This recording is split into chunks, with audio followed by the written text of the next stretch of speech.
जैन धर्म के 24वें तीर्थकर महावीर स्वामी अहिंसा के मूर्तिमान प्रतीक थे। उनका जीवन त्याग और तपस्या से ओतप्रोत था। हिंसा, पशु बलि, जाति पाति के भेदभाव जिस युग में बढ़ गए उसी युग में पैदा हुए थे महावीर स्वामी। ईसा से 599 वर्ष पहले वैशाली गणतंत्र के क्षत्रिय कुंडलपुर में पिता सिद्धार्थ और माता त्रिशला के यहाँ एक तेजस्वी बालक का जन्म हुआ था। इस बालक का नाम वर्धमान रखा गया। वर्धमान बचपन से ही बहुत तेजस्वी थे।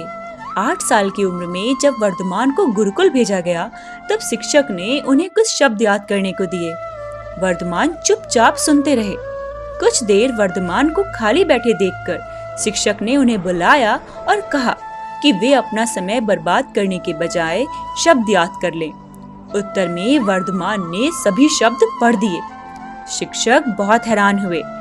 जब शिक्षक छोटे लड़के की आश्चर्यजनक क्षमता को समझने की कोशिश कर रहे थे, तभी एक बूढ़े ब्राह्मण ने गुरुकुल में प्रवेश किया। शिक्षक ने उनका अभिवादन किया। ब्राह्मण ने शिक्षक से व्याकरण पर कुछ जटिल प्रश्न पूछे, जिनका उत्तर शिक्षक नहीं दे सके। ब्राह्मण मुस्कुराए और कहा, आचार्य, कृपया आप अपने आप को परेशान मत करिए। हो सकता है आपका यह नया छात्र मेरी समस्या का समाधान कर सके। आपकी अनुमति से क्या मैं इस बालक से प्रश्न पूछ सकता हूँ? वृद्ध ब्राह्मण ने वर्धमान के सामने जटिल प्रश्न रखे। नन्हे वर्धमान ने बिना झिझक सही उत्तर दिया। शिक्षक चकित थे और अपमानित महसूस कर रहे थे। ब्राह्मण मुस्कुराए और शिक्षक को अपमानित महसूस ना करने के लिए कहा। उन्होंने वर्धमान को भविष्य का तीर्थकर बताया और कहा कि तीर्थकर जन्म से ही अवधि ज्ञान रखते हैं। शिक्षक वर्धमान को उनके पिता के पास वापस ले गए और राजा सिद्धार्थ को पूरी घटना बताते हुए बोले कि वर्धमान शिक्षित पैदा हुए हैं और उन्हें गुरुकुल की शिक्षा की आवश्यकता नहीं है। वर्धमान जैसे जैसे बड़े हुए उनका ज्ञान और भी ज्यादा विस्तृत होता गया। एक बार वर्धमान बगीचे में बैठे पेड़ों को देख रहे थे। तभी उनके भाई नंदीवर्धन वहां आए। वर्धमान ने नंदीवर्धन से पूछा, क्या आप मुझे बता सकते हैं कि पेड़ की कुछ शाखाएं बहुत मोटी जबकि अन्य बहुत पतली हैं, कुछ नीचे की ओर झुकती हैं जबकि अन्य ऊपर की ओर उठती हैं। आखिर ऐसा क्यों होता है, जबकि वे सभी अपना आहार एक ही जड़ से प्राप्त करते हैं? नंदीवर्धन ने कहा कि उन्होंने इसके बारे में कभी सोचा ही नहीं। वर्धमान ने समझाया कि जो जड़ से अधिक निकालते हैं वे भारी हो जाते हैं और नीचे की ओर झुक जाते हैं, जबकि जो कम निकालते हैं वे हल्के रहते हैं और ऊपर की ओर जाते हैं। इसी तरह जो अधिक इकट्ठा करते हैं और इस दुनिया के साथ अधिक लगाव रखते हैं वे कर्मों के साथ भारी हो जाते हैं और कम लगाव रखने वाले लोग हमेशा हल्के रहते हैं। इस तरह उन्होंने नंदीवर्धन के लिए अपरिग्रह के सिद्धांत को समझाया। 28 वर्ष की उम्र में वर्धमान के माता पिता का देहांत हो गया। माता पिता की मृत्यु के पश्चात उनके मन में वैराग्य लेने की इच्छा जागृत हुई, परंतु ज्येष्ठ बंधु नंदीवर्धन के अनुरोध पर वे 2 बरस तक घर पर रहे। बाद में 30 वर्ष की उम्र में वर्धमान ने श्रामणी दीक्षा ली। वे समण बन गए। यही वर्धमान आगे चलकर महावीर स्वामी कहलाए। एक बार की घटना है। दीक्षा के प्रथम वर्ष में महावीर स्वामी मोरक गांव से गुजर रहे थे। एक आश्रम था जिसका मालिक राजा सिद्धार्थ का मित्र था। उन्होंने महावीर स्वामी से मानसून चतुर्मास के लिए अपने आश्रम में रहने का अनुरोध किया, जिसे महावीर स्वामी ने स्वीकार कर लिया। महावीर स्वामी अपने आसपास की घटनाओं से बेपरवाह होकर अधिकांश समय ध्यान करते रहते। गाय और अन्य जानवर वहां आकर उनकी झोपड़ी की सूखी घास खाते थे। वहां रहने वाले अन्य सन्यासियों ने आश्रम के मालिक से शिकायत की कि महावीर अपनी कुटिया की सूखी घास खाने वाले जानवरों को नहीं डराते हैं। मालिक ने बदले में महावीर स्वामी से शिकायत करते हुए कहा कि पक्षी भी अपने घोंसले की देखभाल करते हैं और तुम राजकुमार होकर अपनी कुटिया की देखभाल नहीं कर सकते। मुझे उम्मीद है कि भविष्य में मुझे ऐसी कोई शिकायत नहीं मिलेगी।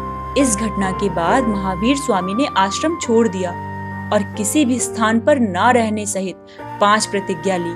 ये ऐसी प्रतिज्ञा थी जिससे किसी को भी थोड़ी सी भी असुविधा ना हो। उनके शरीर पर परिग्रह के नाम पर एक लंगोटी भी नहीं रही। अधिकांश समय वे ध्यान में ही मग्न रहते, हाथ में ही भोजन कर लेते, गृहस्थों से कोई चीज नहीं मांगते थे। धीरे धीरे उन्होंने पूर्ण आत्म साधना प्राप्त कर ली। एक दिन संध्या के समय महावीर स्वामी एक वृक्ष के नीचे निश्चल खड़े होकर ध्यान करने लगे। तभी एक ग्वाला अपनी कुछ गायों को लेकर वहां आया और उन्हें संबोधित करके बोला, हे मुनि, मैं गांव में दूध बेचने जा रहा हूँ, मेरे लौटने तक मेरी गायों का ध्यान रखना। इतना कहकर उनका जवाब सुने बिना वह वहां से चला गया। कुछ समय बाद वह लौटा तो देखा कि महावीर स्वामी जो के तो बैठे हैं, लेकिन गाय वहां नहीं है। उसने पूछा, मुनि, मेरा पशुधन कहाँ है? महावीर स्वामी ने कोई उत्तर नहीं दिया तो ग्वाला इधर उधर देखते हुए जंगल में घुस गया और पूरी रात वहां अपनी गाय तलाश करता रहा। इसी बीच गाय चरकर लौट आई और महावीर स्वामी को घेर कर बैठ गई। सुबह थका मांदा ग्वाला लौटा तो गायों को वहां देखकर आग बबूला हो उठा और गुस्से से बोला, इस मुनि ने मुझे तंग करने के लिए मेरी गायों को छिपा दिया था, अभी इनकी खबर लेता हूँ। यह कहकर उसने गायों को बांधने वाली रस्सी अपने कमर से खोली और महावीर पर वार करने को हुआ। तभी एक दिव्य पुरुष ने वहां प्रकट होकर उसे रोक लिया और कहा, ठहरो मूर्ख, यह क्या अपराध करने जा रहे हो? तुम बिना इनका उत्तर सुने अपनी गाय इनकी रखवाली में छोड़ कर गए, अब पूरी गाय पाकर भी इन्हें दोष दे रहे हो। मूर्ख, ये भावी तीर्थकर हैं। यह सुनकर ग्वाला महावीर के चरणों में गिर पड़ा और क्षमा याचना करके वहां से चला गया। महावीर स्वामी ने 12 साल तक मौन तपस्या की। अंत में 12 वर्ष के कठोर तप के बाद जंबक में ऋजुपालिका नदी के तट पर एक साल वृक्ष के नीचे उन्हें केवल ज्ञान प्राप्त हुआ। इसके बाद उन्हें केवलिन नाम से जाना गया तथा उनके उपदेश चारों ओर फैलने लगे। केवल ज्ञान प्राप्त होने के बाद महावीर स्वामी जन कल्याण के लिए अर्धमगधी भाषा में उपदेश करने लगे ताकि जनता उसे भली भांति समझ सके। महावीर स्वामी ने अपने प्रवचनों में अहिंसा, सत्य, अस्तेय, ब्रह्मचर्य और अपरिग्रह पर सबसे अधिक जोर दिया। धीरे धीरे संघ उन्नति करने लगा।